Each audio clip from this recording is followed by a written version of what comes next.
And while the presidential race will, of course, be closely watched here in Pennsylvania, there are other races that have caught the country's attention over the past several months. And that includes the race for one of Pennsylvania's U.S. Senate seats. As Marshall had just mentioned, Democratic incumbent Senator Bob Casey is seeking re-election for a fourth term in office.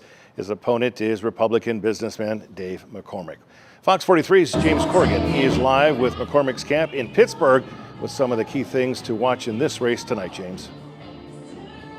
Well, Evan, we are watching just how closely Dave McCormick can run with Donald Trump tonight. We're at the Fairmont Hotel here in Pittsburgh, where his supporters will be anxiously watching the same thing. Historical trends say that whoever wins the presidential race in Pennsylvania will likely win the Senate race as well. Back in 2012, Bob Casey ran 1.6 points ahead of Barack Obama, and if Donald Trump were to take the state tonight, the senator will likely need that kind of a margin to return to Washington. McCormick, throughout this campaign, has blamed Casey for higher inflation over the last few years, as well as the number of migrants coming into the country. Casey has attacked McCormick over his prior residency in Connecticut and his investments in Chinese companies while CEO of Bridgewater Capital Hedge Fund. Casey seeking his third term in the Senate. He's the son, of course, of former Governor Bob Casey Sr., while McCormick is a Gulf War Army veteran and former hedge fund CEO. He sought the Senate back in 2012 before losing that primary to Mehmet Oz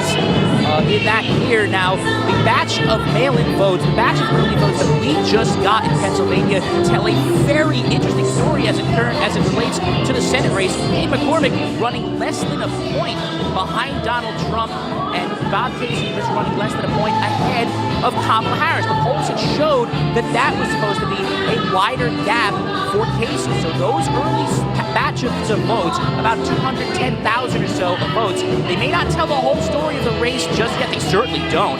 But they have to be considered a good sign that McCormick is running closer to Trump than many people thought. Of course, the results will continue to come in throughout the night, and we'll be here in Pittsburgh to keep tabs on all of it. So the question, James, for you, and we kind of have some of the answer, is talk about the atmosphere in the room there.